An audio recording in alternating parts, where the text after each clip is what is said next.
travel if absolutely necessary.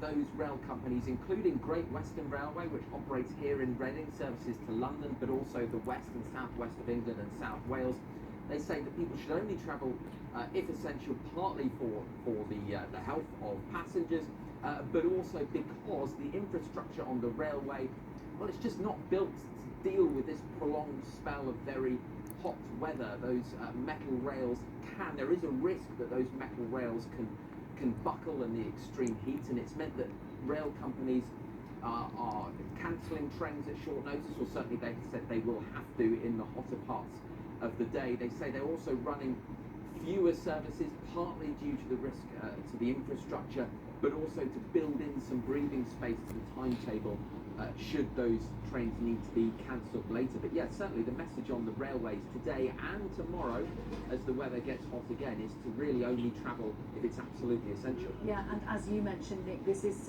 going to go on into tomorrow. That could be another record-breaking day. It's going to be really hot on Friday. This is not going to be over anytime soon. No, that's right, and it is the prolonged spell of hot weather that's the issue here. As you say, it's not just one day, it is today, tomorrow. We also, it was hot yesterday, and it's going to stay hot, maybe not into the high 30s later in the week, but it's going to stay hot. So for commuters as well as others, certainly no end in sight to the warm weather, and people have been told to factor that in. I've been speaking to a few passengers here this morning, actually a chap who's here working. He's usually from Italy, and he said, in fairness, it does feel pretty hot here in the UK. He says he usually makes fun of us for saying it's hot when it isn't, but he said actually, in fairness, it does feel pretty hot. And I spoke to one lady who said she's got no choice but to carry on and get the train as she does, because she's got her last driving lesson today before her driving test tomorrow. I can't imagine doing her driving test in the heat tomorrow, but some people are trying to travel at cooler parts of the day, but at the end of the day, they do have to travel.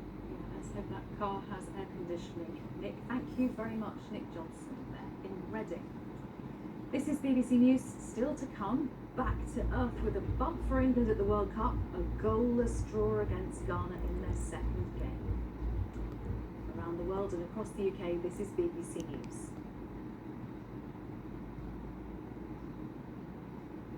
The Victorian Government is delivering real help right now.